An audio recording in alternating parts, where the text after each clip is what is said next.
refuse to lose. I'm built to win. Apply myself. I filled it in. No time for the doubt. They counted me out. I'm getting it in. Yeah. No time for no loss. Pacers were going to make the playoffs. It didn't end so well for you, brother. If you ain't thinking the same, then we playing by different rules. You can't see the vision, we living at different views. Until we complete the mission, keep getting up, never snooze. I walked a mile in my shoes, had the mind of a fool. You fell asleep at the trade deadline when we had a trade to get Kyle Lowry out of here. They told me I couldn't do it. They told me I couldn't make it. They sold it, could never break it. That's sadly mistaken. I need a piece of the pie. I want it so bad I can taste it. They told me, keep on running. Toes they gonna take this is what we got to tell. I've been doing this. I felt it in. No time for the doubt. They counted me out. I'm getting it in. Yeah. No time for no loss. I pay for the cost. I'm winning to win. Yeah. Refuse to lose. I'm built to win. Apply myself. I filled it in. No time for the doubt. They counted me out. I'm getting it in. Yeah. No time for no loss. I'm paying the cost. I'm in it to win. Yeah. Refuse.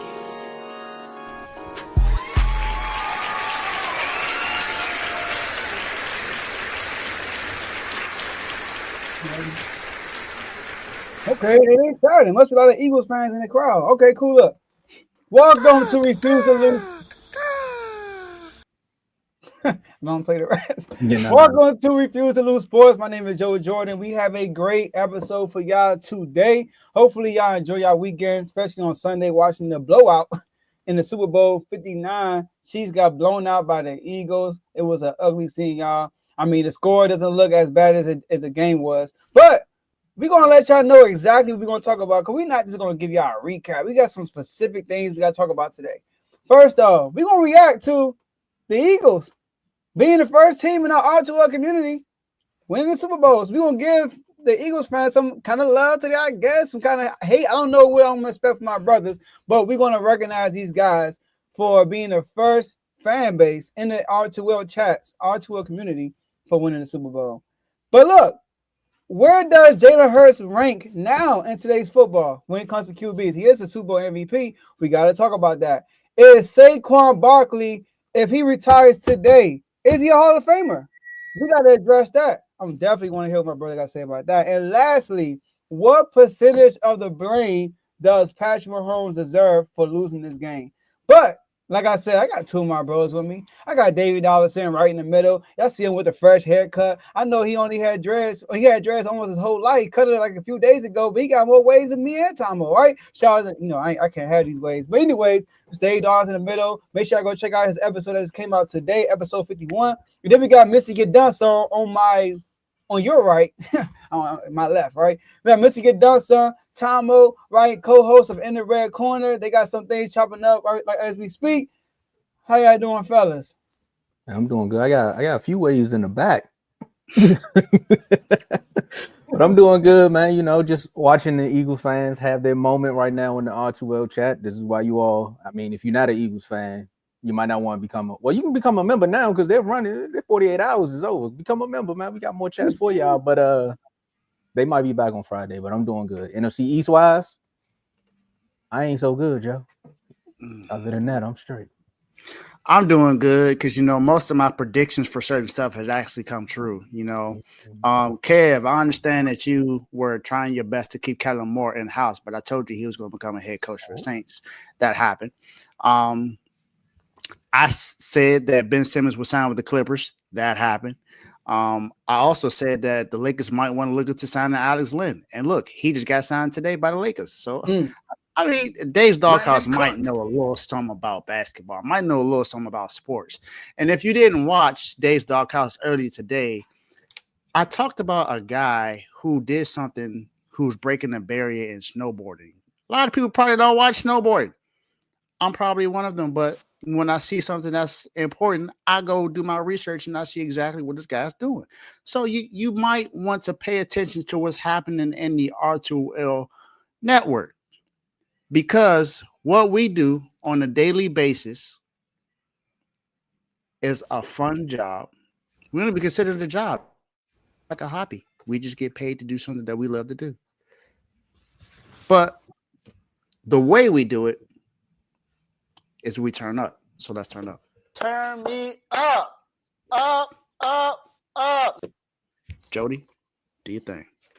All right, y'all. We are streaming this on 3 different platforms: Facebook, YouTube, and X. So make sure y'all like the video on all 3 platforms. Make sure y'all follow and subscribe on all of our social media platforms. You can follow us everywhere at Refuse to Lose Sports, but on X at R2L Sports. And share this video with somebody so they can come on and watch this video live with you, because you can be involved in the show by being in the comment section. We can see all the comments y'all will be putting out throughout the show. And last but not least, enjoy the rest of the show. Tomo, floor is yours. Normally I would sing a song, but again, I got the hat on, so I'm not gonna hate on them. They did their thing. We are the champion. That's all y'all get, because my voice right now ain't the best. But we got to talk about the Super Bowl that had everyone talking about it outside of the game that's being played, outside of the guest that was actually at the game. Some guests they would say it was a little unwarranted. Some people would say it was the Kansas City Chiefs that was unwarranted because the way they got treated in New Orleans. And then some people would say the halftime show. I mean, there's a lot of stuff that's going. There you go, Dave. I see what you see. The dummy bros in sync. We in sync. But some people will also say it goes down to the selections that was made on R2L, where a lot of people was picking the Chiefs at first, and then out of nowhere, just like some voting things, a landslide came with Philadelphia, and that being the swing state of the Eagles winning the actual Super Bowl. Eagles denied that 3-peat talk. There's no even reason to bring up the word 3-peat when you bring up the Kansas City Chiefs, because now we got to talk about the 3-peat that was the turnovers that led to a 40-22 rout of the Philadelphia Eagles getting Super Bowl number 2. Joe, Dave, I'm here to say defense does win championships. So we got to react to it, but we're more so talking about the R2L community in this one. And we got to talk about how almost all of the chats, there has been a fan that won a championship. In the NBA, we have Teddy with the ball. Teddy, Mike, and Jovan, that Boston Celtics that won the finals. We go to college sports, more so college football. Shout out to Tony with the Georgia Bulldogs. Actually, we could say college basketball. Shout out to Tony with the UConn. Man. So college sports-wise, man. And now the one sport that everyone says reigning supreme right now is NFL. I know Teddy gonna say something. BWT gonna have something to say about that, but we just talking about what was on right now. Okay, not the all season. Right now in the NFL, one of the most active fan bases in the chats, the Philadelphia Eagles, won. And Joe, should we start first because we NFC East, we majority, or should we have Dave start this one also so we can get some balance? I don't mind going first. Okay. But Dave, go ahead. Yeah, go ahead, Dave. Bobby Slowick has been hired as the Dolphins as their passing game coordinator. Dang. So he is he got fired early by the Texans, and now he's with the Dolphins. So he should have left. He was getting head coaching jobs, and he turned him down because he wanted to come back. There you go. Left. All right. Okay. Shout out to the Philadelphia Eagles and the Refuse to Lose community. And those people, my boy Dino Blaze, my boy AJ2K. Shout out to Taniqua. That's Javon's lady right there. She's an Eagles fan. All right. And last but not least, who I believe deserves the most credit is my boy Kevo. K Black, whatever you want to call him. Gilchrist, whatever you want to call him, right? Now, here's the thing. Tomo says, and that's true. We got chats everywhere. I mean, shout out to Shefty Dave. We got chats. I mean, we talking about hockey, baseball, college sports. We talking about basketball and football, NFL, NBA, soccer, football, right? We everywhere. We might start a golfing chat soon. Shout out to Dave for bringing the news. So we got UFC, everything, boxing. My bad, Tomo, boxing. So we got chats everywhere. But out of all the chats, the most competitive, the most active, the most back and forth, the most pride is the NFL chat. It is. NBA is fun. We have some backs and forths there. College sports is fun. We have boxing sports there. Boxing is fun. But the NFL chat, supreme. It's king. It is. And that's been the saying, y'all. Who's going to be the first one? Who's going to be the first one? Don't let it be us. Oh, no. You don't let it be us. Oh. But out of all the people in the chat, it was the Philadelphia Eagles. We're talking about three of the guys. Dino Blaze. If y'all know Dino Blaze, he's one of the most antagonizing person in the chat. I mean, thank God they got rid of that stomach gift. I don't know what happened to it. All right, but they got rid of it. Somebody had to report it. There's no way that gift just disappeared, bro. There's no way, bro. It's no Somebody way. reported it as a spam or something. But shout out to him. Like they're like a three-headed monster, right? Blaze is like the troll. Like he gonna sit there and kick you in the face until you're gonna keep doing it. All right, keep kicking you in your face, right? Until you're gonna keep doing it.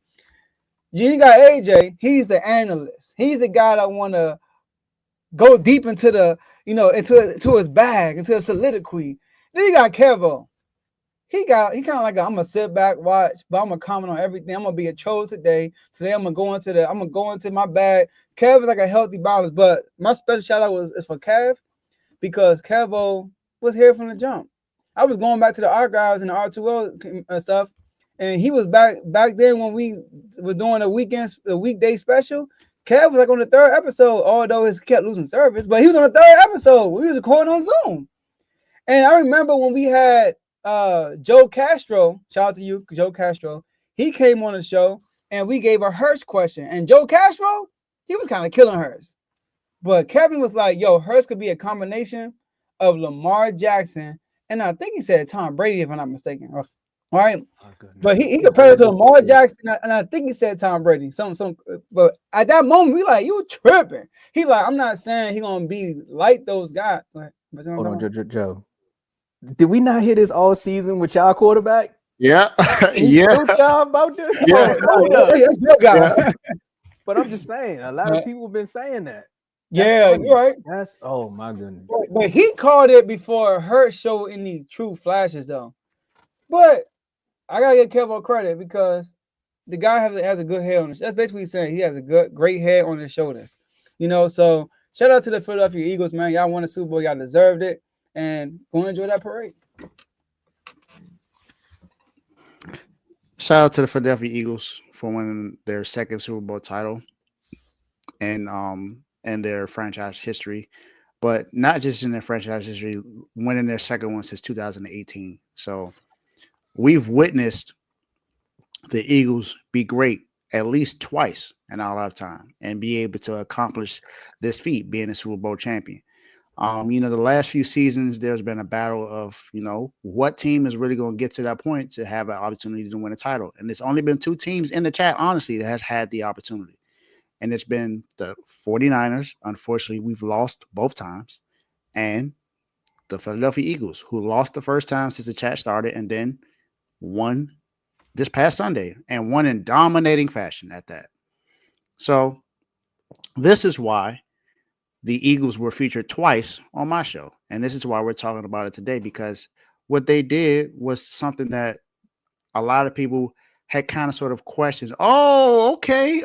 I can pause it for this. Go ahead. Let's go ahead and bring that up. Shout out to Taniqua for becoming a new member of the R2L channel. So we appreciate you.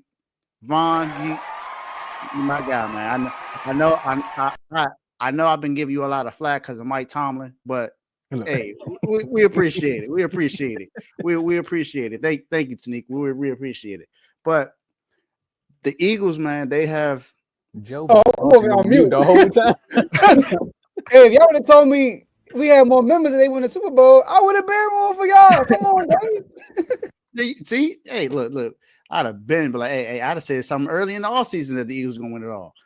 But I definitely felt like this was a superstar member. Also, I had to look it up. Superstar member. Okay.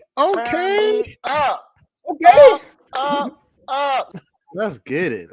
That's what, 2 superstar members within the last week. Okay. Hey, we doing something special here. But the Eagles, they have done something that a lot of people questioned that they would be able to do this season. If you look at how it was in the offseason, we were looking at the Eagles like, man, can they really do it? Like, we know they got a stacked roster. They had a stacked roster last time, and they went over there and lost to Patrick Mahomes. You know, last year they pretty much still had a stacked roster, and they folded. So we was like, man, look, Nick Sirianni, he got to be on the hot seat. The relationship with Jalen Hurts wasn't necessarily that good. A.J. Brown fighting Hurts on the sideline, whimping and crying for not getting targets. And then you see certain things that happen just during this season. Started it off slow, wasn't necessarily scoring in the first quarter or on their first drive and coming up early in the season. And then next thing you know, they go out and beat the Ravens. We wasn't expecting that. They go out, beat the Steelers. Then they, had a close game against the Commanders. The Commanders win that game after Jalen Hurts gets hurt. Then that's we had a back and forth going in the chat, and they say, you know what, Jalen Hurts wasn't there. He was the difference. Jalen Hurts plays again, beats him that time, and then in the playoffs is when we see everything start to unfold for them, and they actually start to show why they were the best team in NFC so far this season. Because we looked at the Lions had the record. But you look at top to bottom, the Eagles were technically the best team in the NFC and in the NFL because they had an offense that was high powered, even though the passing game, as far as the attempts, was like 30 was last in the league. But the rushing game was amazing. We saw what they could do with Saquon, and they balled out. What is going on today? People are spending money today. Okay, Vaughn. Hold up. Shout out to Vaughn again, man. $10 super chat. Shout out to the network R2L. It's NBA time, baby. Tune into RBO tomorrow at 8:30. We about to take off. Vaughn, I got something special that I got to do with you, my man. I'm going to send you a message today because we got something that we can work on. And I guarantee both our channels are going to grow. I'll tell you that right now.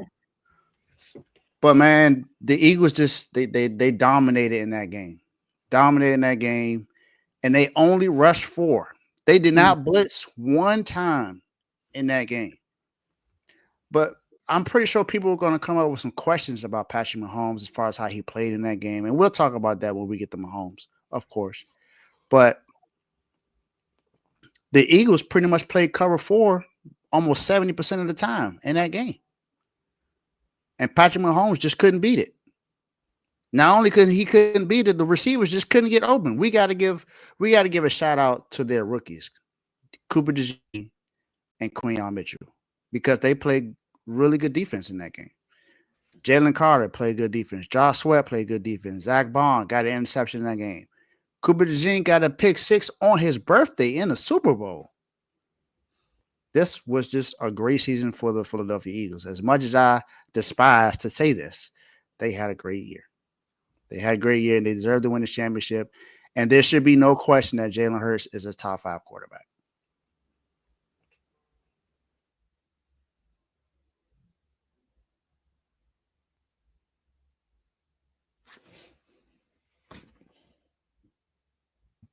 I'm glad I was on mute because I was saying something I wasn't supposed to. See, God be knowing.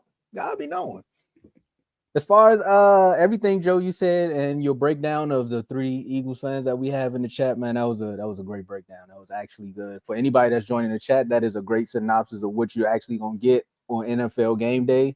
I will tell you this. If you have a narrative that's out there, you better make sure you get it in writing or recorded because Blaze will find a way to spin it on you somehow. But I'm going to say shout out to Blaze, man. The one thing he said about Kellen Moore after I went on my diatribe about what Kellen Moore can be or what he can't be for the Eagles, he said, we're going to show y'all. We're going to show y'all what Kellen need to be. And if he try to get out of his element a little bit, we're going to rein him back in.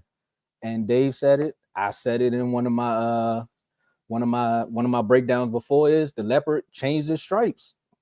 He ran the ball more than he passed it. You know what I mean? Like that right there was the game changer. The also one thing I want to note about just the game itself is Kellen likes to put numbers on the board. So anytime there's a way to make a play, he's gonna make it happen. Think about the one play where Hurts dropped back and he threw the deep bomb to Devontae Smith. That play right there was a Kellen Moore special. He's like, look, they down and we up. Watch this. We're gonna put it away. Now, can we put it away with Saquon? Today's not a Saquon day. And that's one of the things I took away from the game also is that Kansas City was so locked in on Saquon Barkley that they forgot that the Eagles can actually pass the ball. But I think that also goes back to what Dave's saying about now we have to say that Jalen Hurts is the top 5 quarterback because a lot of people were saying that we want to put the ball in Jalen Hurts' hands and we believe we can win the game if he's throwing the ball. Yes, he threw an interception, but he made up for it. It's something about him in the big game, right? In the Super Bowl, he gets the turnover, but he finds a way to make up for it. I guess that's his way of keeping everybody on edge. And another thing I want to say to just the Eagles fans in the chat, we thank y'all for the way y'all celebrated. You know, we're going to give y'all Friday because y'all might go live or something from the parade, but we thank y'all for the way y'all celebrated because it was good. It was decent. It got to the point where I was happy that y'all won. That's the great way. That's how you actually want to turn up where you got a Cowboys fan saying, you know what, man, I'm happy for y'all. Because y'all been going through it so much. Y'all been picking fights with everybody in the chat. And now is your moment where you got to be like, what y'all going to say now? What y'all going to say now? And it ain't too much to say. Jalen balled out. But Vic Fangio, I think whatever the Broncos said about you or whatever the Dolphins said about you, because the Dolphins players had a lot to say about you. I think Vic and Kellen was on a redemption tour this year. And it was one of those things where anything you had something negative to say, I'm going to show y'all in this game. And not even in this game, in this playoff run. Because from top to bottom, and AJ been saying it, I was fighting him on it, is that the Eagles were the best team in the NFL. And I was like, hey, Detroit got something to say about that, man. Like, Detroit got something to say about that. And a lot of people will say, well, Detroit has some injuries, so they can't really perform the way that they did. But at the end of the day, injuries are a part of the game. And the Eagles found a way to make plays with their no names all the way up to their draft picks, all the way down to the quarterback and the coach who gets disrespected. So you guys balled out this year. I can't wait till the parade is over so I can officially say the season's over so we all can start back at 0-0. But for right now, it's y'all moment. You hear that? And y'all, I did say something. I said Kev been here from the beginning. Blaze is here from the beginning too.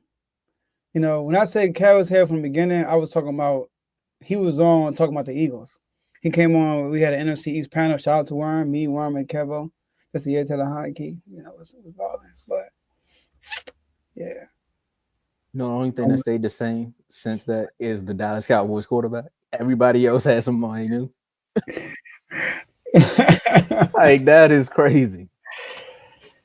Well, I will tell you this, man. This is not a day to bring up them, but it's not. It's not. But we are gonna bring up from one guy balling out, and we giving praise to the R12 family. So again, if you want this type of praise, you got to join the chats, and we'll tell you click the link below so you can become a member. But this guy, a lot of people were saying because they was in New Orleans, maybe it's the voodoo, maybe it's just he's having an off day. We don't really know, but it was kind of like, holy Mahomes, what happened? Because throughout the entirety of the game, Tom Brady is just up there, just finding ways to relate this back to himself, some way, somehow. He just kept saying, I remember I was in this position, and this is what you got to do. And every time Tom Brady said that, I said, I've been hearing this for like the 9 Sundays that you've been announcing football games. Tom, you got to come up with something better. Like, I'm tired of hearing about this Atlanta Falcons Super Bowl game that you won. How about you come up and bring up the game where you played against the Eagles and Nick Foles did? I'm not going to say too much. But a lot of people are saying Mahomes wasn't himself. The play calling, we don't know. The defense showed up. What percentage or how much blame do you give Mahomes for this Super Bowl loss? I'm going to start with you, Dave. How much blame does Patrick Mahomes get for the Super Bowl loss? I'm going to give him, I'll say, if I'm going percentage, I'm going to say 40%. I'm going to give him 40%. Give him 40%. I'm giving his offensive line 45% because the offensive line was putrid. It was nothing they could do. And the other was what's left. The other 15% I'm giving to the defense. The offensive line was horrible. Like you said, they didn't blitz much at all, but they got 6 sacks on Patrick Mahomes by just rushing 4. And it was pretty much a dominant game on the defensive end for the Philadelphia Eagles. There was nothing that the offensive line could do to stop the Eagles from getting in the backfield. Mahomes normally can make plays with his legs and do something right, but for some reason, things just couldn't really do anything. And most of that is, you can say it's because Mahomes doesn't know how to read a defense, because, he admitted to this almost a couple of seasons ago.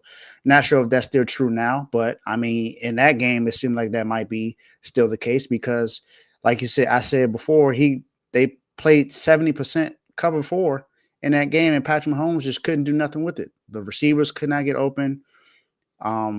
You had Kelsey there trying to pick fights randomly from time to time. And Mahomes just did not look like himself. But can you really say he didn't like himself? Because Mahomes didn't look like himself all season, honestly. He didn't look like the Mahomes that we all called the best quarterback in the league. Mahomes looked pretty much average this year, and he played pretty much average almost all season. We didn't have a game to where we was like, okay, Mahomes is playing like Mahomes this year. Maybe once or twice this year, maybe. But they only scored 29 points once this season.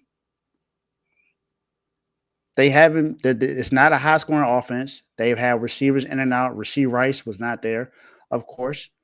DeAndre Hopkins they got on late, but he's not what he used to be. Xavier Worthy is a rookie, but he went crazy in garbage time.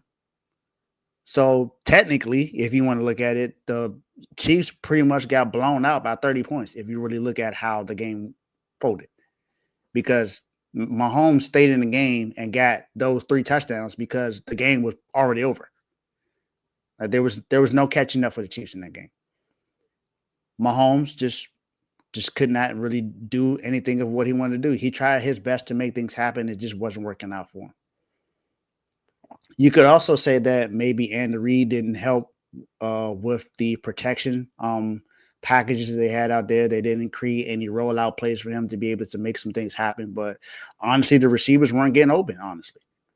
And times when they did get open, you had Hollywood Brown drop a pass. You had DeAndre Hopkins drop a pass. Those things just happen. And then the defense for the Chiefs also wasn't able to do much either because they couldn't stop Jalen Hurts from getting first downs with his legs. They contained Saquon Barkley, which was not something I expected. But, I mean, now you can say with the last 19 times they've had a game, they haven't allowed a 100-yard rusher. So they did that at least.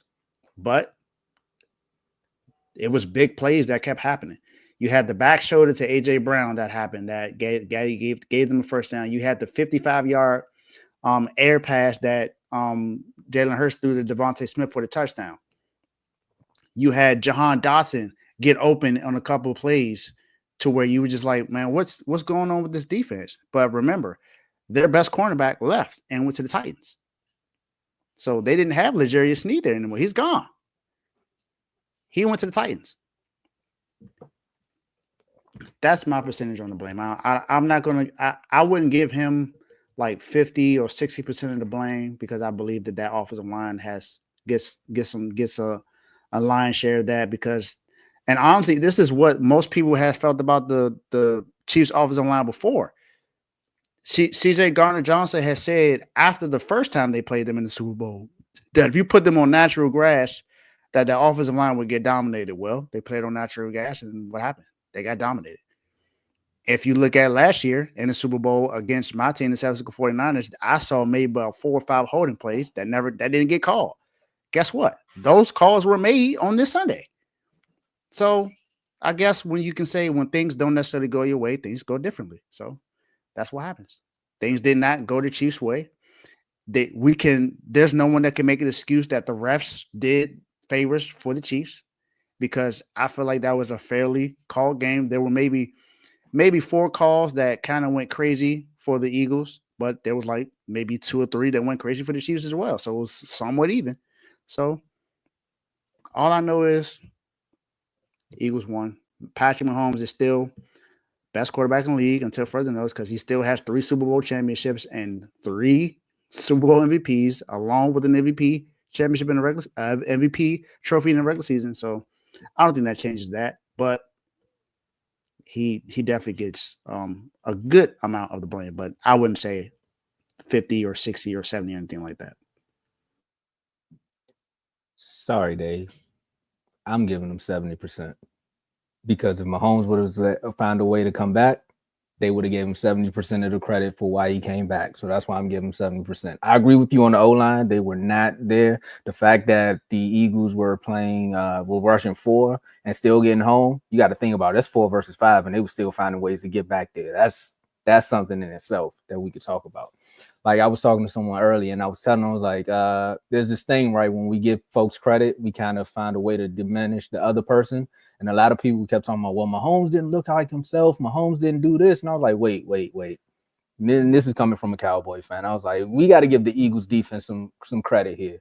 Like saying Mahomes didn't look like himself. Like, are we saying that Mahomes didn't look like himself, or are we saying the Eagles were just that dominant that day? Because there was things where Mahomes was trying to make plays, like the rushing up the middle. You could tell that Vic had them boys on points because they was like, look, anytime he wants to scramble, he's like, they're going to go outside the pocket or he's going to try to rush up the middle.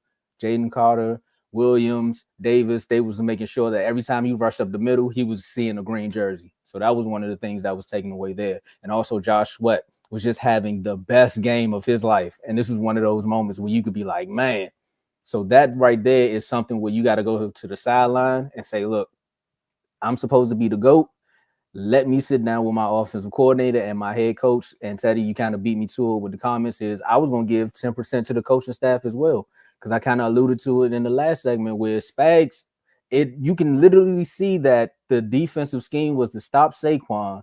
And at any time, opportune time, we're going to blitz Jalen Hurts. And when we blitz him, we need to get home. But when that blitz didn't get home, and shout out to Kellen Moore on that one is, when that blitz didn't get home, big plays happened every single time. And Spags had nothing for it. Like anytime you pan the camera to a coach and they're looking like this, you already know it's a bad day.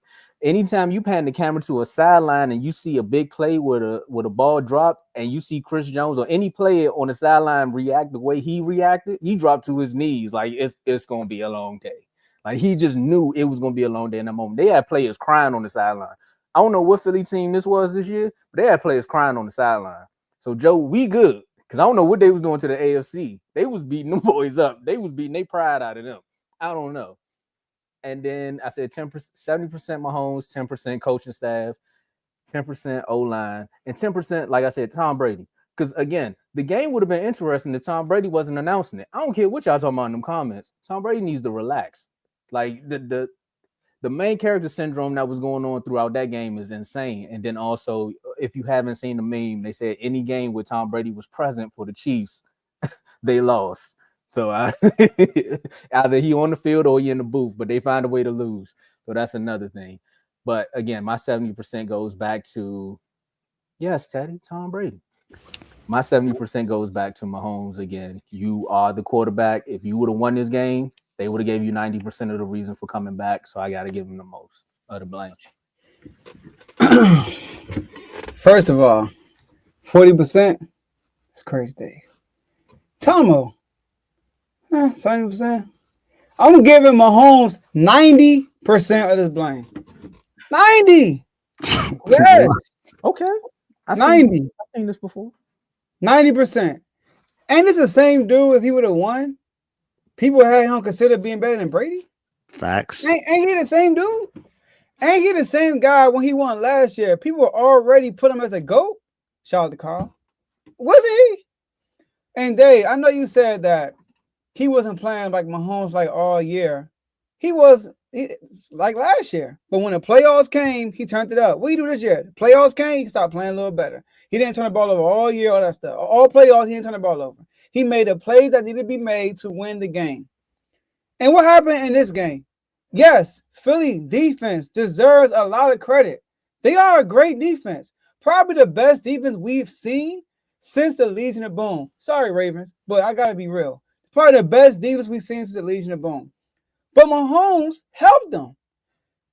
Most of those sacks that Mahomes took, it was on him.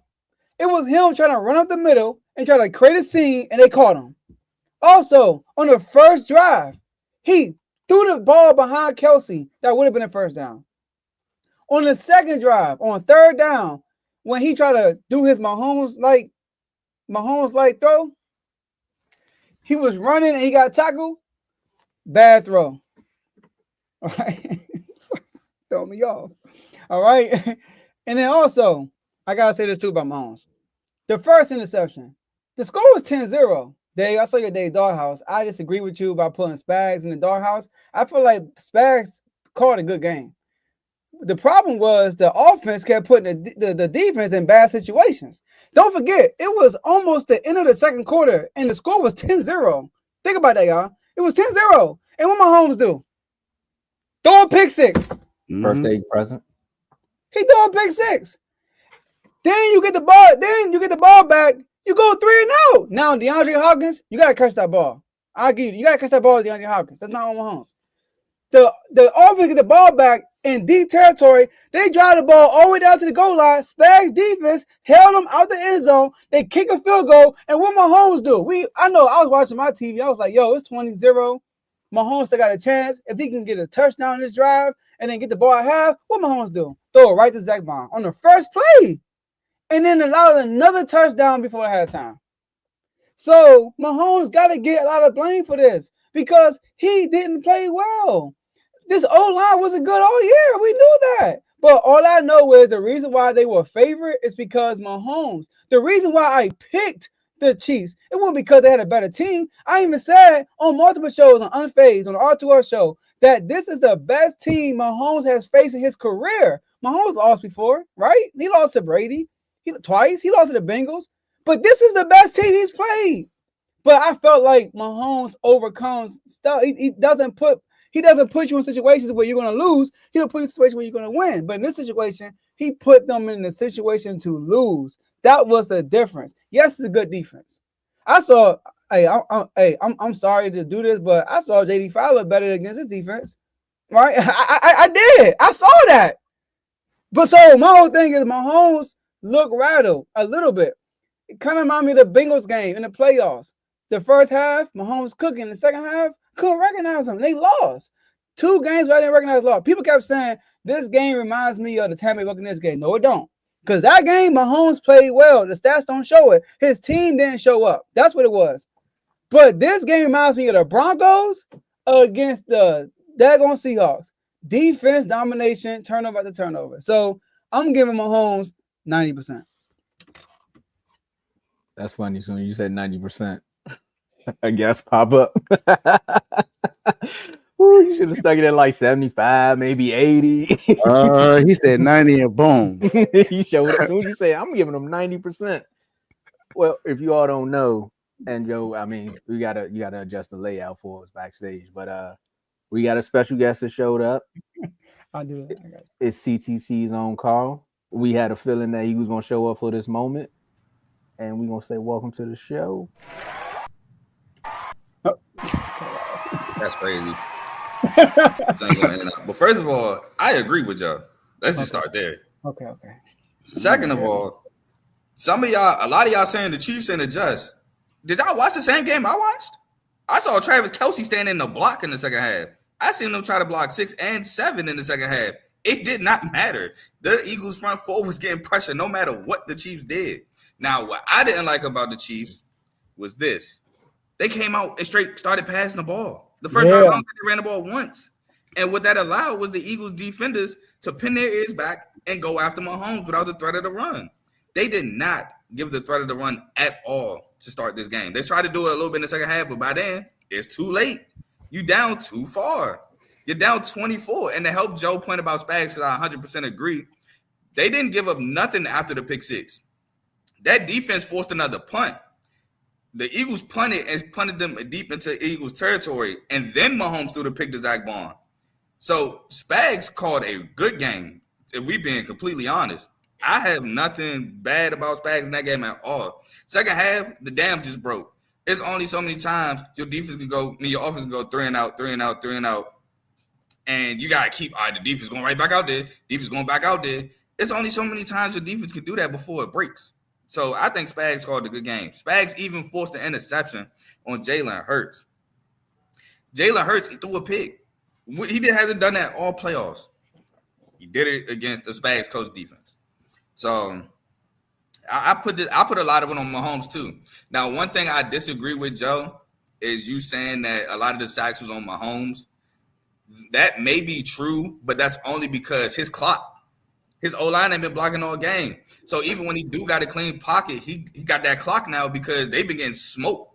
So now he like, dang, I got to go, man. I ain't been having this time all day. I got to go. That internal clock got sped up, and that's all, and congratulations to that Philly front four. They sped Mahomes' clock up, and it was over. But I give a lot of the credit to Philly defense, that front four especially. I seen them try to block 6 with Pacheco, and it did not matter. That defense got there in 2 seconds. Bruh. I seen them try to max protect and block 7. It did not matter. They got back to without blitzing while in coverage. So I give a lot of the blame to Mahomes too. Like I said, I'm more so with Joe with the 90. The O-line does have to hold some of that though, because they blocked full. I mean, they sent full most of the game, and it didn't matter. They was getting back to like this. Man, Josh Sweat had 2.5 sacks. Jalen Carter was playing in their backfield. Jalix Hunt playing in their backfield. They could have probably put me in the front four. I could have been playing in the backfield the way they've been playing.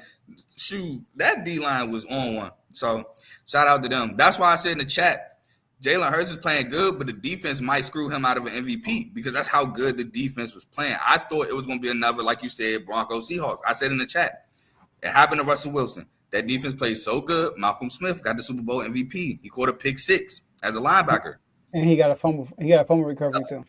I thought Cooper DeJean, he might have stole it with the pick 6. He played well. I thought maybe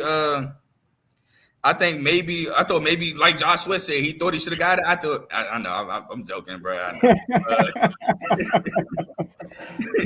But I thought Josh Sweat might have got it. Like I said, 2.5 sacks. He was balling.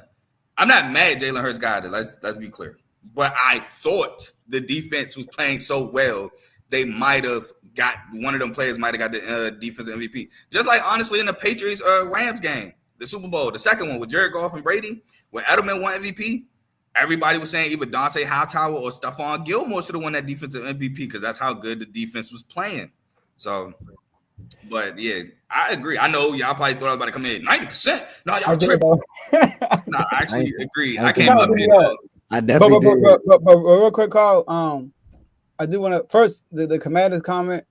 Do I think no, because I do when they beat us 55-32. But I do think that the offense would have been better. Let me say that. But and they were better. We played them in Philly. Hold up, what offense? Y'all offense? Yeah, we played them in Philly. We went on like a 14-play drive to start the game, bro. I just you know what? Hold on. Jaden Daniels would have played better than Mahomes. Let me say that. Jaden Daniels would have played better. We played this same team in Lincoln Financial Field. Joe, we ain't playing in New Orleans at a neutral site.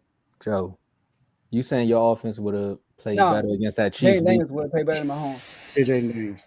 Jaden Daniels. The offense would have fumbled 3 times. About the Chiefs. Defense, and he keep that's what I'm asking. But it's not about us. It's not about us though. I do want to say this. I'll push back on you. The sacks. Mahomes kept trying to, which he does all. This is what Mahomes does, right? He kept trying to run up the middle, and he got caught like 4 times. Yeah, but if you look, he wasn't trying to run outside. They forced him in the middle. He didn't have nowhere to go outside. That's the defense. Throw the ball away, Carl. Throw the ball away. Live another. I ain't said in the chat. I said he's trying to do too much. Like sometimes you got to just take just throw it away and live for another down. It was one drive when the defense got to stop. and it was like 2 sacks. It was 2 back-to-back sacks, sack. And I'm like, dang. And I was like 3rd and 14. So no, I understand that. I understand what you're saying, but what I'm telling you is, and under normal circumstances, I don't think he does that. I think he sits back in that pocket because it wasn't really threatened, but because of his internal clock being sped up, because the pressure that the Eagles were getting, his clock sped up. So he's like, man, I gotta go. I ain't got the time, but not realizing his pocket wasn't that bad. It was a couple times I'm like, why are you running? Your pocket not that bad. But then I had to realize he been getting smoked by the old line all day. D-line been smoking him. His internal clock, bro. It just is what it is sometimes. No, I feel you on that. And that stuff started in the second drive. It's not like in the second half he started getting sacked. He was getting sacked in the first half. So I get you. The eternal clock, but this is Patrick Mahomes we're talking about. Patrick Mahomes. We're talking about GOAT status Patrick Mahomes. So he is rated on a higher scale. The Bucs game call, I'm with you on that one. It's like people were trying to kill him. Oh, he got a combined Super Bowl losses of. I don't care about that stat because that first game, bro, like that wasn't on Mahomes. This game, though, right here, Carl, although the defense is really good, Mahomes, man, like he was making some mistakes. I'm like, dog, like I can't recognize him because I mean I don't want to bring this up again, but we were getting pressure too. But my guy was making it work. Your guy's also way more mobile, but again, it's my fault. I'm with you though. You making it sound make it seem like I'm not putting the blame on Mahomes. I'm actually with you more than anybody up here. Yeah, he was. Yeah, I'm with you though on that one. But man, but the defense played well, Dave. Like Spags. I was watching that game. I watched it again today, and I'm like, dog. What you were tripping when we were? What? You talking about? I'm gonna see his comment. Sorry. What you talking about? The Blaze comment. You talking about nothing? Joe, you tripping when we were on? You talking about our game? They was. He's talking our game or his? No, he's talking about Mahomes. He's talking about Mahomes. No, Mahomes can try to go in the middle. That's why. I think he like 5 minutes behind. Probably. I don't know. But anyway, but yeah, Spags though. I think Spags played a good game. I rewatched the game today, and I was watching. I'm like, yo, they really played a good. Like, I do want to say this though, before we move on. I know we gotta move on, y'all. I'm the guy that came on here and said, man, stop crying about the rest. Remember that, y'all? The Texas game? You talk about that? Mm-hmm. That's it. I'm going to the Eagles game expecting us not getting the calls. Didn't I say that? Mm-hmm. Yeah. And then when we lost, did I come on the show and say anything about calls? We get in the chats. I'm going to pour the curtain behind everybody who's in the chats. We get in the chats. The first call, what happened? AJ Brown kind of little mid-stiff arm, and they called pass interference. What happened, y'all? Everybody start crying. Whole world did. But when I rewatched that game, bro, it was a third down call when Jalen Hurts overthrew Smitty. Goddard. Was it Smitty or Goddard? He overthrew him. It was Goddard. It was Dallas Goddard. It was on like a corner and Trent. Yes, on third down. They on the field. Unnecessary roughness, right? 50-yard penalty. Saquon Barkley is second in like 23, something like that. It was second in something crazy. Late hit on Saquon Barkley, automatic first down. That was a punt also. And then there was another play I can't think about. It was another play when they called a flag. It was 3 flags on third down that extended the Eagles' drive. But that's part of the game. I'm not complaining. I'm just saying when we watch these games, we can't blame the refs because when it go the other way, what we gonna say? Thank you. Hey man, I'll take it. Hey, by the way, I ain't come up here and complain about those, but those that Saquon call, especially the screen. I can't see if he got the ball or not. They lost because the offense couldn't do nothing. Offense really 3 and out. So that and the terrible game plan and not even threatening with the run. That was so bad. That was terrible. They went about one time the first half. Yep. A lot of people have. I've been seeing this talked about saying that nobody was pressured like Mahomes was. People forget that the Giants only rushed forward twice the 2 times they played Brady in the Super Bowl. But no. Now I get that he didn't get sacked that much, but anybody get sacked. They didn't get pressure as much though. I watched that game too. So because everybody kept saying, man, Brady would have did it. I'm like, I get y'all, but Brady didn't get pressure like this though. And then Joe, go ahead. My bad. Bro, the stat at halftime was 20 dropbacks, 10 pressures, 5 sacks. Yep. Bro, that is insane. How do you have 10 pressures at halftime? That's like 15 times your dropbacks are affected out of 20 dropbacks. And on top of that, the Giants wasn't scoring on a higher rate, but no, Mahomes was throwing on pick sixes. That pick six, that was bad. No two interceptions, bro. The game was close. It was a pick six.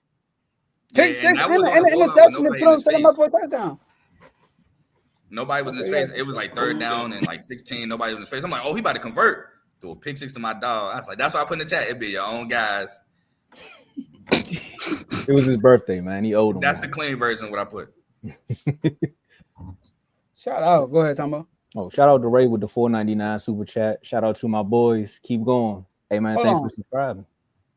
I just realized Ray P. This my guy, Ray, from high school? Yeah. Yeah.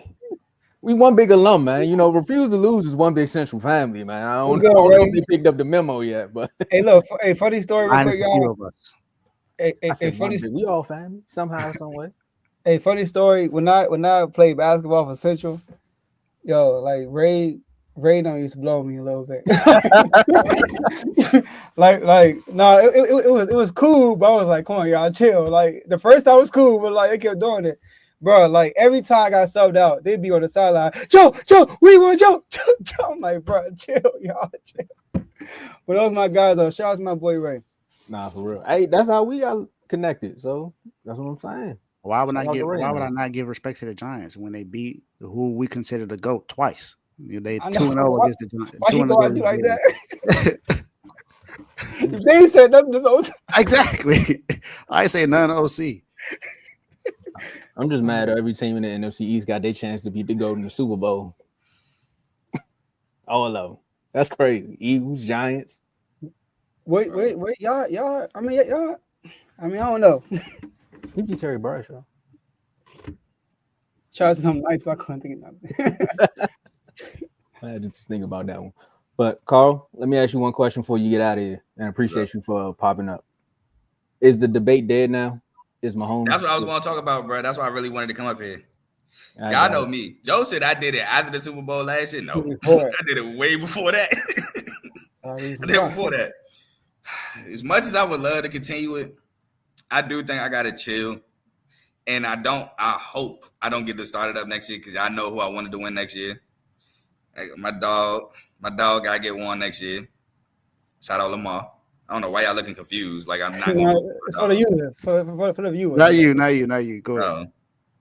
But yeah, bro, this one was bad. Like I said, the first one, and even Joe said it too, you could excuse the first loss. Missed three O-linemen was hurt. He was doing incredible things. Receivers dropping the ball. It wasn't him. This on him. So on him. He was missing Kelsey. He was missing throws. He was you know what? Just because Teddy I'm keeping it going. Just because Teddy had to open his mouth. But he was missing throws. It just looked like he couldn't do nothing. And like I tell everybody, man, if you the quarterback, you can go to these OCs, you can go to these head coaches. We need to run the ball. I said it for Lamar. I said it for Justin Herbert. I'm gonna say it for Patrick Mahomes. You can go to your OC. They're gonna try, especially Mahomes. You got all the you got all the power in the world. You the best in the league. Hey, we need to run the ball. They pinning their ears back. Let's get some of this defensive pass rush up off us. So yeah, I'm gonna have to chill for another second. Hey, Carl, respect, bro, because you used to kill Josh Allen for not saying let's run the ball more. So I appreciate that what you just said. I said about Lamar last year too. Yeah. I try to, bro. I know people be like, "Oh, you be but no." I try to be 100% unbiased as possible. Now in the chat, I'm gonna play things up in the chat. Obviously, it's for entertainment. I'm gonna entertain and play things up. Except for that Josh Allen MVP, That was not. Other than that, I'm gonna play things up. All right. Appreciate you, Carl, man. You kind of surprised me. You popped up. I'm like, okay, I gotta get ready. I told people in the chat, I'm like, if I'm on the show Tuesday, I'll tell y'all my real thought. Because everybody kept saying, I know Blaze kept throwing them goat shots at me. I'm like, bro, I'm gonna just save it for the show Tuesday. Oh, see, I ain't seen none of that. That's probably why you asked me. Yeah, that's why I asked. Okay, I thought he would come on because of that. My bad. I would have definitely invited you. I had that convo. I didn't even know that existed. It's all good. It's all good. There's so much college basketball on right now. I wasn't really tripping, but I was like, I gotta do it. Go Terps. Speaking of, can I get this off real quick before I leave? Go ahead. Tom Izzo plays tonight at the Braves against University of Indiana. If they win tonight, he passes Bob Knight for the most Big Ten wins in Big Ten history. It's funny how life works. Bob Knight, great Indiana basketball head coach, got the record with University of Indiana. Now Izzo can break his record beating University of Indiana. So it's crazy how life works. So let's get the 20th win of the season. Let's go 20-4. Let's get back in that top 10. Let's beat the Hoosiers. Let's get it. All right, Carl. Stay safe. Appreciate you. Appreciate y'all, man. Carl talking college. CTC. Take that as you spread. Hey man, keep that going. Carl about to go crazy in the chats now. But I really thought when he came up here, I didn't think he was going to attack the 90%. I thought he was just going to come up here and defend his dog like he did. So I had to ask him about that GOAT conversation because a lot of people was like, why is this even a thing? But since they're talking about GOATs, we got to talk about a guy who was on a team that told him, hey, go spin the block, call us back, see if you want to hang out with us. If not, you can go do your thing. And just like anybody with that type of ultimatum, I don't know if y'all watch Netflix, with that type of ultimatum, they say, all right, I'm going to go spin the block. But if Shorty called me off the late night, I ain't coming back. And that's what the Philadelphia Eagles did with Saquon. They picked up the phone. He said, oh, word? So now you want me? Now watch what I'm going to do. I'm going to run for 2,000 yards, get 13 tuds, make it to the Super Bowl, and win the Super Bowl. I'm going to have it so bad. I'm going to make the season so great for the Philadelphia Eagles that I'm going to have people debating on if I should break the rushing record or not. Should we rest? Because if I rest, am I actually going to make it to the bowl? Remember, we had a whole debate about that. And what was the main quote? Y'all better make it to the Super Bowl because he didn't break this record. Saquon said, you know what? We going to make it there. I'm going to have an okay performance in the Super Bowl and still get a ring. Now let's turn up. Now, a lot of talk has been going back and forth about that rushing record. A lot of talk has been talking about why the Giants messed up. This question is here now. Is Saquon Barkley now in the Hall of Famer? My manager's walking in, so hopefully they don't say too much. But is Saquon Barkley now in the Hall of Famer? With one ring, with this season, I think he got to add one more season to his resume before he do that. I'm not going to say it just yet. Saquon definitely has one impeccable resume to get him in there. And yeah, I've seen it just like that, just like how Saquon ran in the end zone. But I'm going to say not right now. And if you go off of the list of running backs that are up there, you got names like Emmitt Smith, Walter Payton, Barry Sanders. And a lot of people want to say, well, Barry Sanders ain't have a ring. Saquon got a ring. That should automatically get him in there. And it's like, okay, you got Eric Dickerson. He was close to breaking Eric Dickerson record. But again, what's happening now is what always happens is people live in the moment. A lot of TikTok is going on, so you just want to live in the moment. You want to watch the reel for 30 seconds and say, this is great. Saquon give us a season like this again next year. I think it's time to have that conversation. But for right now, going for 2K and a bowl, you got an argument, but I'm going to say not just yet. Dave, Joe? This is a really good question because he had a historic season, and he was already good before he came into the Eagles, right? But I'm going to agree with Tomo. I'm going to say no. And I think what hurt his case was he didn't win MVP. If he would have won Super Bowl MVP, I would have threw him in the Hall of Fame because this would have been the best running back season, hands down. It's still a debate, but this would have been the best running back season, hands down, if he would have won Super Bowl MVP to me, And the way we got to judge Saquon Barkley is different from how we judge the old running backs because it was a run-first league then. Today is a pass-first league. So Saquon Barkley is doing what he's doing in a pass-first league. So let's talk about some things Saquon Barkley did so far. He finished the season with 22,504 yards, 2,857 yards from scrimmage. Both of those numbers are NFL record for including the playoffs. So he had the most rushing yards and the most yards in NFL history in one season. Boom. He's also one of 3 players with 400 plus rushing yards in the postseason prior to playing in the Super Bowl, right? So, and all 3 of those were John Riggins. Shout out to the Redskins. Sorry if you don't like the name. Terrell Davis, and Saquon Barkley. Right? So, and Barkley, right? So Saquon Barkley, I had this conversation with AJ. We talked about this, right? Who had the most to gain? And I felt like if he would have won Super Bowl MVP, he would have been the Hall of Famer. Because remember, I did a Not So Ever's top 5, like a year and a half ago? And Saquon was my second best back in the league. And I got some pushback from some people. A lot of people in the crowd was talking in the chats. Oh yeah, they was one of them. I feel you though. C-Mac was in there. C-Mac still got a case. He was hurt this year. But you had smoke too? Yeah, I was like CMC. It was both of us. Oh, you was at CMC too. Okay, I'm not mad at CMC. Not mad. But we was going back and forth. But Saquon Barkley, he is a rare air. It's rare that you see a guy like Deion Sanders go to a team in their first year and make a huge impact enough to win the Super Bowl. Sorry. The good old days, right? We're using the diapers. But so, so I'm going to say no. I'm going to say no. He's a Hall of Famer. I'm with Tomo. I don't think he has to win another Super Bowl, but if he like when I look at all the running backs in the Hall of Fame, they all have longevity. That's the difference. They all have some longevity to them. Saquon only got 7,000 yards his whole career. That's not enough.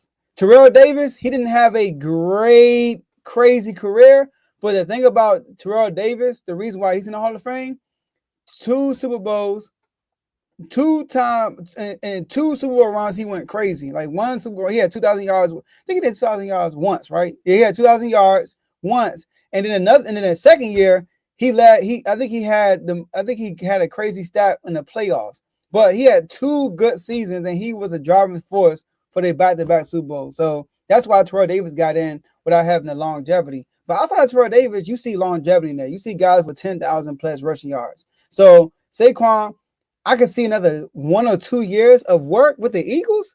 He could be a Hall of Famer. I knew he was going to say that. Yep, I was going to pretty much say the same thing. I'm glad that we all agree on this. He has 7,000 career total yards. Let me talk to you about someone who's in the Hall of Fame, who happens to be the best running back in San Francisco 49ers history. Okay. Frank Gore, you know who that is, right? Mm. You went to the U.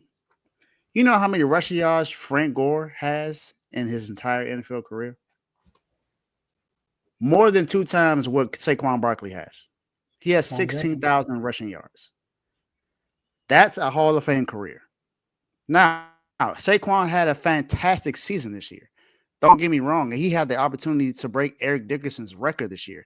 And although he didn't do it in the regular season, he still has the most rushing yards through an entire season. That's including regular season, playoffs, and the Super Bowl combined.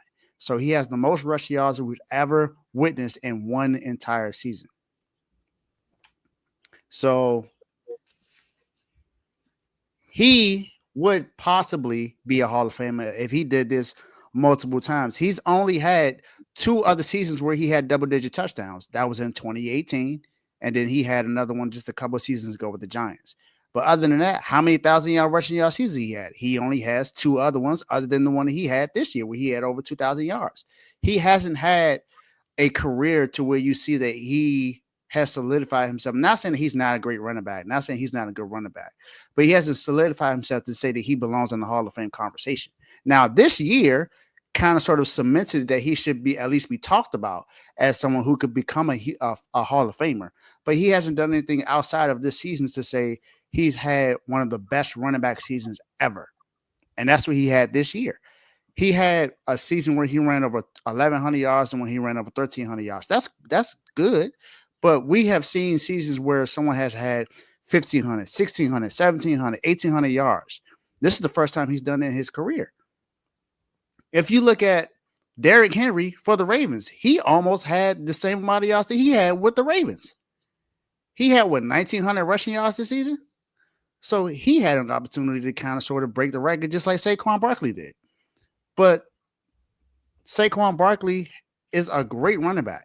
And I agree with Joe. If he's with this offensive line for the next 2 or 3 years, I think it was without question that he'll be in the Hall of Fame and as long as he stays healthy, because that's one thing that's been a part of Saquon Barkley's career as well is health, because he hasn't necessarily been available. Most times he's had seasons where he's been out for almost the entire season, or he's missed 10, 12, 11 games a year. So we got to see him be able to play throughout his career. And you're right, it's a longevity thing.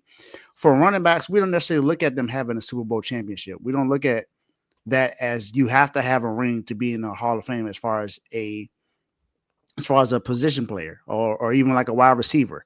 But if he has, let's say he has 9,500 yards, 10,000 yards rushing, and he has over like 50, 60 rushing touchdowns, okay, then yeah, that's a Hall of Fame career.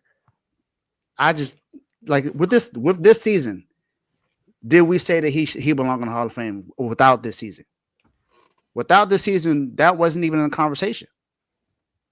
So this season kind of put him in the conversation to be in the Hall of Fame. So I agree with you guys. Hold on, I want to take my vote back. I seen Shady McCoy in the Hall of Fame. If Shady McCoy in the Hall of Fame, Saquon could be in the Hall of Fame. No, Shady McCoy, I don't think he did yet. He did. I just looked it up. Goop. That's why I said, hold up. LaShawn McCoy is in the Hall of Fame. He was inducted in 2024. But Sean McCoy is also the all-time leader rusher for the Eagles. Yep. Longevity. Nah, if Shady there, Saquon can get there. Nah, bro. Like, I'm sorry. Like, it might be close, but one season don't get you there. Saquon a dog, but he just he had injury issues. LaShawn McCoy also has 11,000 rushing yards. Hey, look. He's an all-time leader rushing. He's all-time leader rushing petty, the Eagles. He got 11,000 rushing yards. That's different. Petty, he got man. 4,000 more yards than Saquon. Hey, but hey, hold on, Dave ain't hear me. I'm being petty, man. Okay. But shout out to my man D. He played in the basketball league I play in. He part of the team. Shout out my boy D. He here in Rhode Island. But look, Derrick Henry, if he retired, he said he's a Hall of Famer in my eyes. He's a Hall of Famer. If Derrick Henry retires, he's a Hall of Famer. Twice he led the league in rushing. And 3 times he led the league in rushing TDs, including this year, by the way, tied with James Cook. And he's a 2,000-yard rusher. He got the 2,000 yards. He had 1,900 this year. Almost at 2,000. And he has 11,000 rushing yards. He has 2 seasons where he ran for over 1,900 yards. Yeah, Derrick Henry MVP. I mean, sorry, Hall of Famer. What? Hall of Famer. So what would take for everyone that's saying, oh man, Dave said, I gotta get out of here. So, let me ask you real quick before we move on. What would it take for him to get into the Hall of Fame? I'm with Ray. I think he has eclipsed the 10,000-yard mark. That's it. The 10,000-yard mark and make another All-Pro, and you good. Okay. Oh, McCoy's in the Eagles Hall of Fame. He's not in the actual Hall of Fame. So. I say, yeah, McCoy ain't there yet. Yeah, no. I know I wasn't tripping. Hey, see, this is why you can't trust AI. Okay. That's it. I wasn't tripping. You try to trust AI, and they had you looking wrong on air. You see what I'm saying? So we just gonna talk about another person that's in the Eagles Hall of Fame because again, I can't let it roll. Voss, stay trolling, man. A forever rivalry. Hey, thanks, Vaughn. You helped me out with that AI blunder I just had. So look, man, we just gonna keep the main thing, because I think this guy is definitely gonna be in the Eagles Hall of Fame. He's gonna be in the Ring of Honor. They should hang a banner for him because they hang banners for everything else. So they definitely should give him this. So we got to talk about keeping the main thing. The main thing, this guy can drop quotes at the drop of a dime. The only time we actually seen Jalen Hurts be himself was when he celebrated and when they said he got that shot after he had that medical situation when they was playing in the snow. You talking about, I like playing in the snow. Now we got to talk about it. We rank quarterbacks all the time. You know, we do it for fun, we do it for sport, we do it just for giggles. But where do we rank Jalen Hurts amongst active quarterbacks? And I'm gonna say it one more time. Where do we rank Jalen Hurts amongst active quarterbacks? Where do we rank Jalen Hurts amongst active quarterbacks? I gotta get my Dr. Umar on so when people hear this, they don't go crazy. Joe, tell us why you got him in the top 5. Tell these people something they don't know about me. All right, look. This was tough, y'all. This was tough. because Hurts it's awkward. It has nothing to do with my fandom. I'm talking about just football, right? It's awkward. And the reason why it's awkward because when I look at all the QBs that are in the top 10, since I've been doing R2L, Hurts probably had the best situation out of all the QBs. And you take the totality of the R2L years, right? Start with the GM. Howie Roseman, man. I mean, I'm talking about every year he puts together a roster that could contend for the Super Bowl. All right. I'm talking about take out the quarterback. He puts together a roster that can contend for the Super Bowl year after year out. What did he do this year? He bring in Saquon Barkley, a guy who had 2,000 rush yards, who we're talking about, is he in the Hall of Fame for 1 year? That's ridiculous. And then to back him up, we're talking about the best offensive line in the NFL. So you got the best. Y'all know that it's only been 2 years when there was the best running back in the league and the number one defense in the league. You know that, right? With the leading rushing and running back. The 92, I think, or 93 Cowboys and the Philadelphia Eagles. NFC East, man. AFC North. The only time it ever happened. And both of them won Super Bowls. Right? So you're so focused on Saquon Barkley that you got 7 to 8. Sorry, watch again. You got 7 to 8 guys in the box constantly. So what does that do? It leaves one-on-one opportunities for your All-Pro, 2-time All-Pro wide receiver, A.J. Brown, and your Heisman Trophy winning wide receiver, Devontae Smith. And don't forget your Pro Bowl, Dallas Goedert. So it's hard. It's hard to do this, y'all.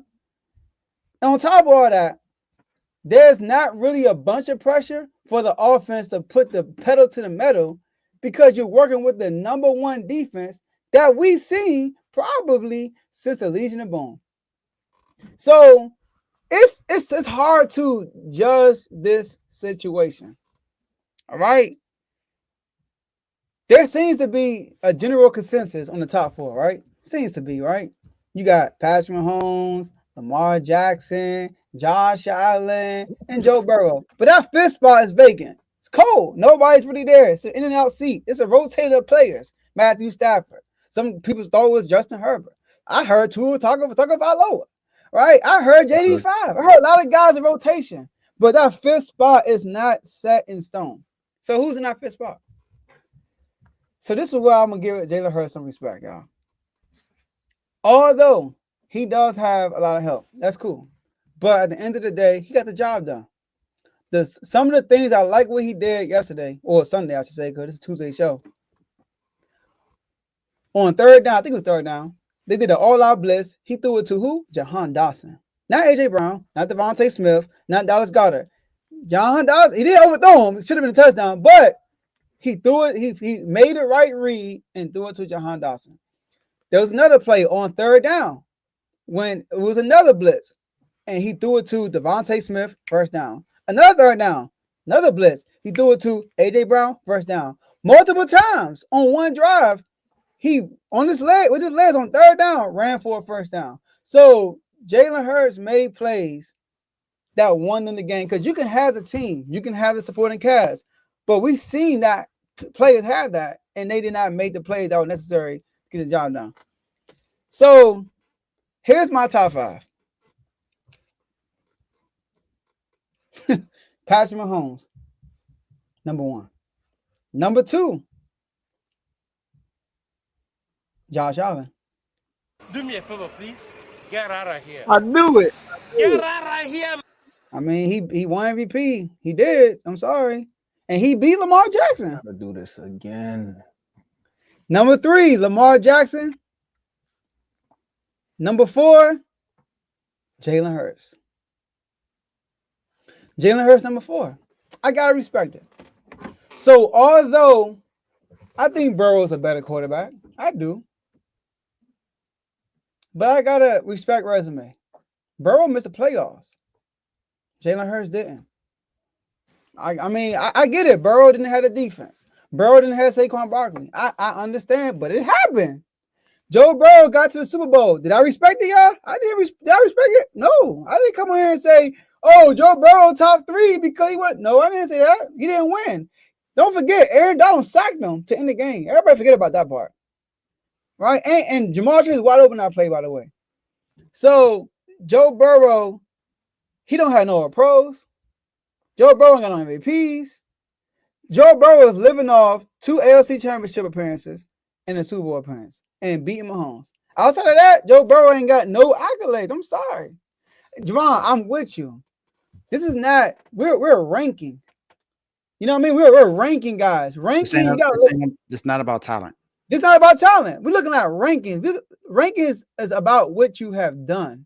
And I get it. If Joe Burrow was in Jalen Hurts' situation, I do believe Joe Burrow would have won too. Right? He would have won. And it would have looked prettier probably. I do think Joe Burrow is the better quarterback. But if I'm ranking the quarterbacks based on what they did, I got to respect Super Bowl MVP. I just have to. It won't be fair if I didn't. And the only reason why I'm respecting Jalen Hurts Super Bowl MVP because he was an All-Pro before. If Jalen Hurts was never an All-Pro, I would have never put Jalen Hurts in the top 4. But the fact that Jalen Hurts has proven that he was an All-Pro at once upon a time. Jalen Hurts has led his team to the playoffs once upon a time without a bunch of weapons. I gotta respect when he gets the Super Bowl MVP. So he's 4 because shout out to his defense. Like seriously, like shout out to his defense. Defense, like did a great job. But hey, I gotta respect it. He's number 4 right now. But Burrow gotta make the playoffs, bro. You gotta make the playoffs. I'm sorry. Wow. I predicted his top 5 to the T. I knew that's exactly what he was going to say. I knew it. And every reason he said, I knew exactly what he was going to say too. Hold on. Wow. Yes, Vaughn. I'm putting Josh Allen over Lamar because not only he won MVP, he beat Lamar straight up. And Lamar had 2 turnovers in that game. Sorry. Like I know what's his name dropped the pass in the end zone, but Lamar. Whoa. He asking another question on top of that. I think this is his actual question. Thank you. I was trying to let Dave go, but thank you. Seriously, yes. I think because Lamar and Josh Allen in the playoffs every single year and winning division every single year they're healthy. Joe Burrow in the same division, Lamar, y'all don't forget about that. Joe Burrow didn't make the playoffs. The Pittsburgh Steelers made the playoffs over Joe Burrow. He's been healthy all year. All year. He said over Hurts. He didn't say over Burrow. He said over Hurts. Yes, because they MVPs. If Joe Burrow would have made the playoffs and won MVP, Hurts would have went to 5th. But he missed the playoffs. Do you want to drop your 5? Because I think where Joe going where Vaughn is going is where I was about to go. Now, so you telling me a guy who been to the Super Bowl twice in 3 years, won. He outplayed Mahomes in the first one. Doesn't deserve to be. See, I had Lamar at 2, but now that this list is here, and I had to sit back and think about it. You telling me 3 years, 2 Super Bowls, outplayed Mahomes in the first one, lost because of the holding. Granted, thank you, me being a Cowboy fan. But the second time, he goes and wins Super Bowl MVP. Because granted, if they would have beat Mahomes the first time, you'd have won Super Bowl MVP for that one. I don't think y'all played Mahomes the first time. Go ahead. Okay, that's your opinion, but again, I'm just saying if the he turned the ball over this game, he just didn't give up the 7, but he turned it over this game. Didn't turn the ball over though, and scoring every drive. A different defense, different day. So everything that you're saying makes sense. But what I'm trying to say is here, he's been to the Super Bowl twice. The 2 guys that you got over him only got MVPs, never sniffed the Super Bowl. This guy's been there twice in 3 years. The hardest thing ever. First thing, also another thing you can add to it. I might gotta take this hat off. You got me defending this kid so much. But how many quarterbacks that lost the Super Bowl made it back? He's the only 19, one for 19 and goes in and wins the Super Bowl. Okay. So you gotta put him at number 2 going off of what you saying. You telling me Jalen Hurts is going to be the second best quarterback in the league because he had one game that was great in the whole playoffs? Joe, going off of what you're saying, No, that's no, the no, no. ultimate accolade. That is the No, ultimate no, no, accolade. no, to go to no. the Super Bowl and win Super Bowl MVP. That is That's the not the ultimate ultimate accolade. accolade, Tomo. It's Can I give my list before y'all have this debate? Because I gotta say where I'm I gonna rank. respond to you. I'm gonna respond to you. Go ahead. Okay. Yeah, baby, great So- ball. I'm putting him at 4 for real. Who is y'all? So Go ahead, this is baby. this is my list. Mine is just slightly different than Joe's, but his ordering is kind of sort of the same. So Patrick Mahomes 1, I have Lamar 2, Josh Allen 3, Jalen Hurts 4, Joe Burrow 5. That's how I have it. And it's almost because of the same reason. Because Joe Burrow, last 2 years, have not made the playoffs. Jalen Hurts has not only made the playoffs the last 3 years, but he's been to the Super Bowl twice, and he just won a Super Bowl MVP. Joe had also said, I think a lot of people have missed, Joe Burrow has no accolades. He has no All-Pros. He has no accolades. He's not Offensive Player of the Year, not an MVP. He doesn't have that. Jalen Hurts at least can say that he has an All-Pro on his list, along with being a Super Bowl MVP. So I'm putting him at 4. The reason why I still have Lamar over Josh Allen is because not only does he have an MVP, he was also in the AFC Championship game, just like Josh Allen has been in the AFC Championship game. He also has 2 MVPs and 2 All-Pros. So that's along with his accolades, along with them doing that. Neither one of them have made it to the Super Bowl, of course. And me personally, I believe that Lamar Jackson deserved to be MVP again this season, even though they gave it to Josh Allen because they say that he didn't have any weapons. But I mean, he did. His running back had the most rushing touchdowns in the league, so he did have that help with him as well. So that's just and Patrick Mahomes is Patrick Mahomes. I mean, he got 3 Super Bowl titles, 3 Super Bowl MVPs, and an MVP in the regular season, All Pro. I mean, we know what Mahomes is, but that's why my order is like that. I mean, and Jalen Hurts has done, like you said, like Tomo just said, Jalen Hurts has done something that hasn't been done from the last 19 quarterbacks that included him that have lost their very first Super Bowl. I think you have to say that too. Not just lost the Super Bowl, but lost their very first one. They have not gotten back. He is the only one that has gotten back. And I get it. I'm not saying that he put it on his shoulders and he got them there. Because, of course, it's a team game. You got a great defense. You got the number 1 defense in the league. You got one of the best running backs, if not the best running back in the league, along with an all-pro wide receiver in A.J. Brown and Devontae Smith. I got everything he got around him. The point is he got back there, and it was put on his shoulders to win that game because they contained Saquon. Saquon didn't even run for over 60 yards in that game. So you had that going with you with them putting 7, 8 guys in the box, and he had to make plays. He had to make those throws. He had to make those third down rushes to put him in that position. So that's why I have that as my top 5. So Patrick Mahomes, Lamar Jackson, Josh Allen, Jalen Hurts, Joe Burrow. And yes, Carl, I did vote Lamar Jackson, but I respect the voters. I do. When somebody wins MVP, I respect it. I don't pick and choose when I'm going to use an MVP. If somebody win over pro, I respect it. Somebody win MVP, I respect it. Somebody win Super Bowl, I respect it. When we go back and say this person got this many All Pro, I don't go back and say I don't count the All Pro because I ain't vote for him. No, I respect it. So yeah, that's why. And Jalen, go back to Jalen Hurts. Tomo. If Joe Burrow would have won MVP this year and made the playoffs, I would have put Jalen Hurts as 5. The only reason Hurts is 4 and not 5 is because Joe Burrow missed the playoffs, and we could blame the defense all we want. But Joe Burrow had multiple games when the defense showed up, and including in game 1, if he'd have beat the Patriots, they would have made the playoffs.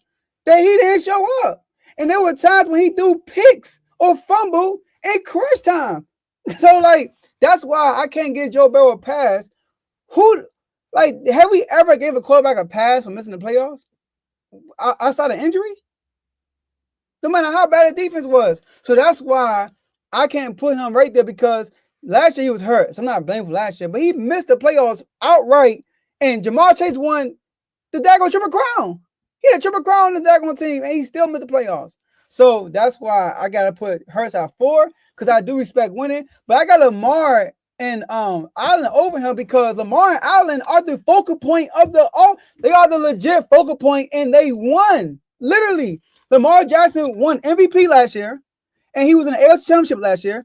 Josh Allen won MVP this year, and was in the AFC Championship this year, And both of them are the focal point of the defense. The defense, when they watch the Bills and the Ravens, they're looking at, yo, we got to start Lamar. We got to start Josh Allen. When guys look at the Eagles, we got to start Saquon Barkley. That's why. So that's why I can't give Hurts too much credit for what he did. Because also, Tomo, the road to the playoffs, what did Hurts do? He didn't do much. Now, against us, he did a lot, but like he was like Lamar, Josh Allen, all them guys, bro. Like all season, they've been pressured to be great all year. Jalen Hurts wasn't never in that situation to be great all year. So I can't give him credit because he's Super Bowl MVP. Did we get our credit? Eli Manning was Super Bowl MVP? No. But I'm going to put him in the top 5 because there's not no guy that solidified the fifth spot, and Joe Burrow missed the playoffs. So I'm putting number 4.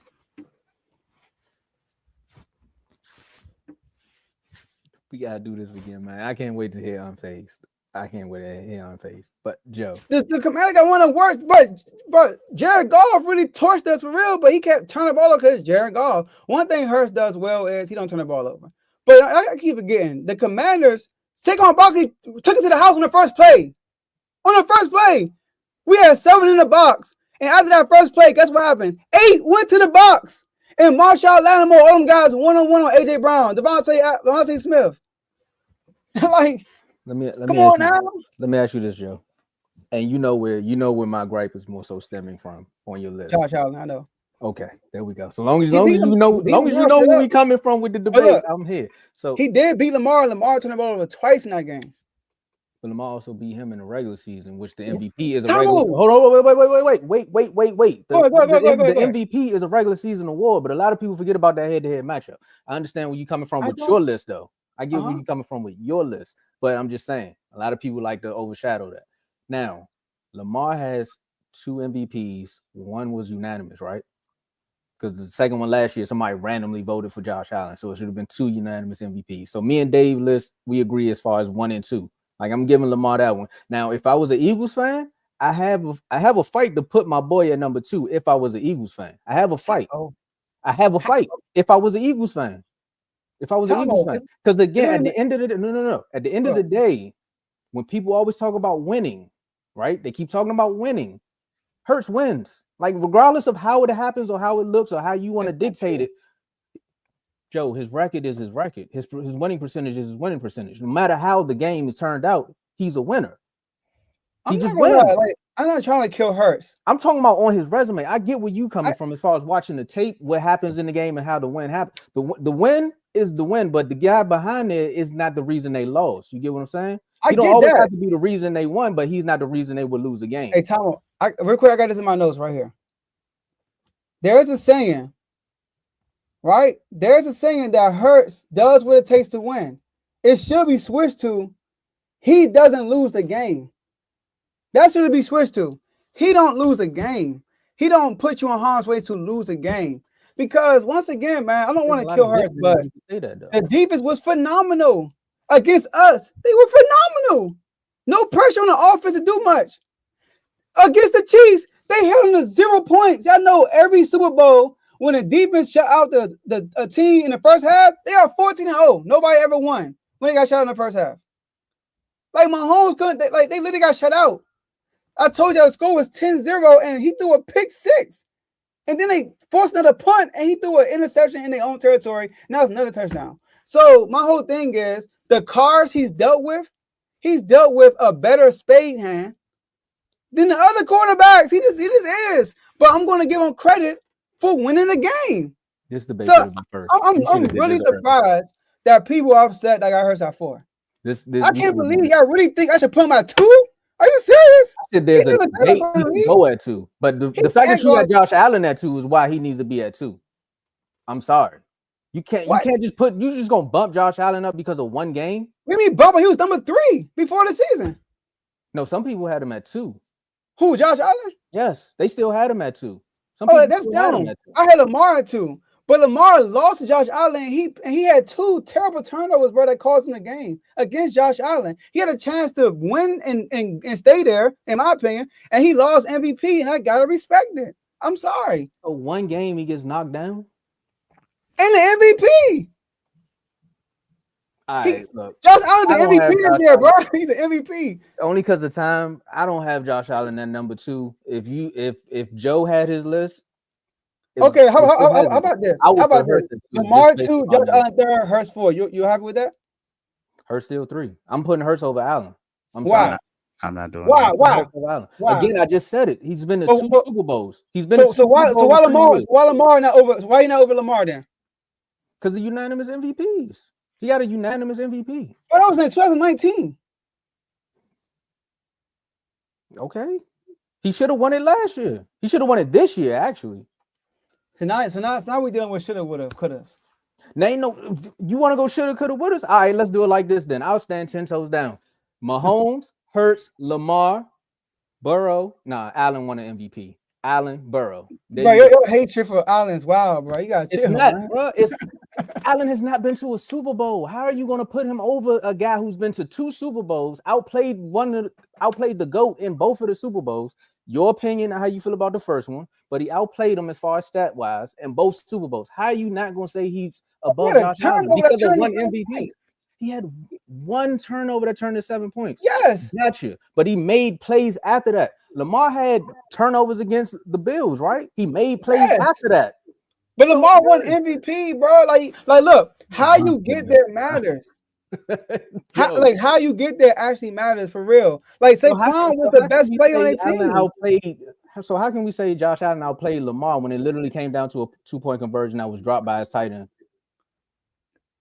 Because Lamar had 2 turnovers, bro. You talking about? He had 2 turnovers. Oh my goodness! All right, he did. Lamar didn't make the plays that were first of all, Josh Allen 2-0. Definitely made the plays that was necessary. Because if he didn't, they wouldn't be in the position to tie the game. And Josh Allen won an MVP. So I gotta respect it. I'm sorry, he did win MVP this year. All right, Lamar my dog, but Josh Allen won MVP. He won MVP this year, meaning he was Lamar had one. Josh Allen had no All Pros on his team this year. That's not right. 0 All Pros. I can't say the same about Lamar or Jalen Hurts.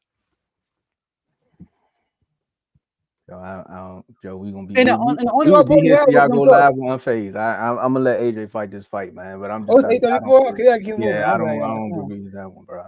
They like, all right, y'all rapping too much. All right. Hey Vaughn, I said that. That's why I said you put Hurts at 2. Wrap it up. Yeah. Listen, the crowd can say what they want to say. I'm always consistent. I'm rewarding Hurts for what he did on his resume. And I respect an MVP. Right now, I respect an MVP over a Super Bowl MVP. Now, because it depends on how you got there. When Joe Burrow got to the Super Bowl, I did not respect it because how he got there. He wasn't a driving force. He proved me wrong the next year when he got back to the AFC Championship game, and he was the driving force. That's when I put my respect on Joe Burrow's name. I keep the same energy for everybody. Who won MVP when Joe Flacco won? Who won Super Bowl MVP? Probably Joe Flacco. And we didn't put him in top 5. So that's Eli Manning won 2. Eli Manning won 2 of them things. Talking about the caliber. All right, y'all got it. Y'all gotta realize he got Saquon Barkley got them on the Rams game in the defense. Hurts did nothing basically the first 2 playoff games. Did nothing. And then against us, they had 3 turnovers that forced them. And Saquon Barkley took him to the house on the first play. Like y'all missing all the context that go with it. Thank you, Carl. Who was the focal point the first time they made the Super Bowl, Joe? It wasn't Jalen Hurts. What did Jalen Hurts do against the Giants? He did nothing for real. Against San Francisco, he did nothing. It was most of the defense. The defense, and when they did show up, the person they locked in. Okay, so let me rephrase the question before we get out of here, because you're saying Saquon Barkley was the main focal point of the offense. Yes. So who was the main focal point for the Eagles that first run? Bro, I don't even know because the offense didn't have to do much. It was really the defense that shut the team out. Literally, but I will say that Jalen Hurts had an All-Pro season that year. So yeah, and that's why I'm making him 4 because he had an All-Pro season. That's the only reason why I got him 4. If he never had that season when individually he showed that he was good, I wouldn't even put him in it. I probably have him at 5 right now because we got an All-Pro and Super Bowl MVP, and he gotta be number 4. All right. Yes. All right. Josh Allen just got an MVP. 3 years ago. His All-Pro was 3 years ago. All I'm saying is Josh Allen got 1 MVP and beat Lamar. He just won MVP this year. We gotta respect that. He like just happened. Like we just saw that a couple days ago. All right, y'all got it. Become a member. All right, man. We can't do announcements tonight, obviously. All right, let's Tomo, this is the last topic, and then we're going to wrap it up, man. Do this real quick. If you want to bet on why, you ain't even answered my text. Oh, I ain't even see it. My bad. Hey, see you. My wife texted me too. Snap. She like. All right, so let's try to make this quick, man. So we got a betting segment where we all pick a game. It could be from any sport, so just keep in mind it can be from any sport. We also have the spread. We call this segment R2L Lock 'em In. We want to also throw out here, hey, if you place this bet, if you come back and lose, do not say R2L lost you your money, okay? We're giving you our opinion. So exactly. Remember that. This is our opinion. We're saying lock them in, but this is our opinion. So remember that. So I saw Squid Games. I did too. I didn't like the ending. And this week, I'm going with California versus Duke. And I'm picking Duke. And I don't know why this. I should have just kept the picture up. I don't know why I put it on there. Let me go on here right quick, man. Because, this kind of like Josh Allen being number 2. The spread right now has Duke favored at 23.5. If I'm you, yeah, I got to let them know that because if I'm you, I'm taking the spread on that one. The only reason I'm going that route, and we ain't got enough time for me to give you a detail. I'm saying take the spread. You got my Instagram up there. If you want to cuss me out, that's cool. But also make sure you subscribe next week because I'm gonna help you win next week. Okay. All right. I can go next. So yeah, I got that. I'm gonna go with the Cleveland Cavaliers minus 13.5 against the Toronto Raptors. That's what I'm going with. I'm going with the Houston Rockets over the Phoenix Suns. Minus 5.5. That's what I'm going with. Okay. That's good. All right. Wrap this up. Let me real quick.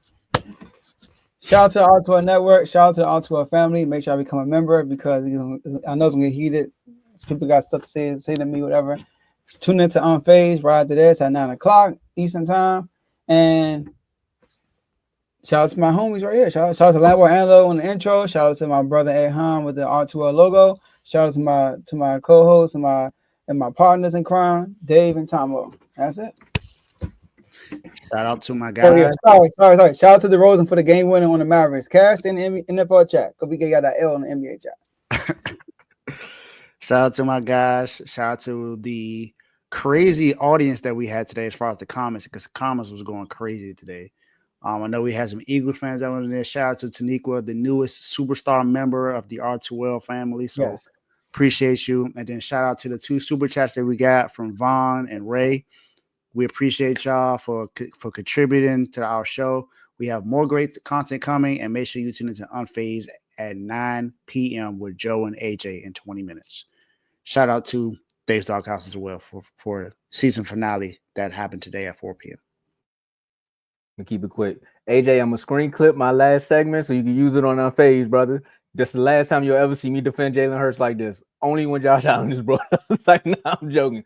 But this is what this show is all about. So if this is your first time tuning in, it's always going to be something electric. You never know who the debate going to come from. It may start with me and Joe, or it may be Joe and Dave. You never know. It may be me and Dave. It's very rare that you see me and Dave go back and forth unless you want to bring up the 49ers and how we both still 30 plus. But make sure you subscribe, become a member, join the Instagram chats, and keep tuning in. And if you're still around, click that notification bell so you can come back for Unfazed at 9 because you definitely going to want to hear. We got an Eagles fan, AJ, who's going to talk about this Super Bowl win. So you don't got to hear from us. You're going to hear directly from an Eagles fan. I feel bad for you, Joe. I warmed you up, though. I warmed the seat up a little bit, Joe, because you're going to have to hear this again. Yeah, that was fun though. It's been a while since we had one of them debates. It was fun. All right, y'all. That's all. I feel like a national average top 5. It did. That's all. That's all we have for y'all today. Appreciate y'all for staying to the end. I know we went a little bit over, but we'll see y'all on Friday at the next episode. Peace.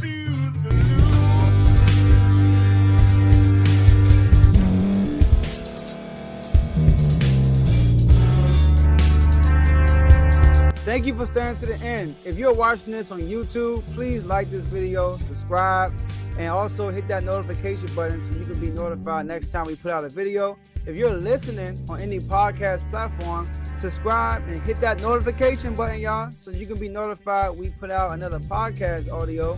And last but not least, hit that share button. No matter what you're listening to or watching it, hit that share button and send it to somebody that you know that would love to watch this episode you just listened to. So once again, thank you for staying to the end, and we'll see y'all in the next episode.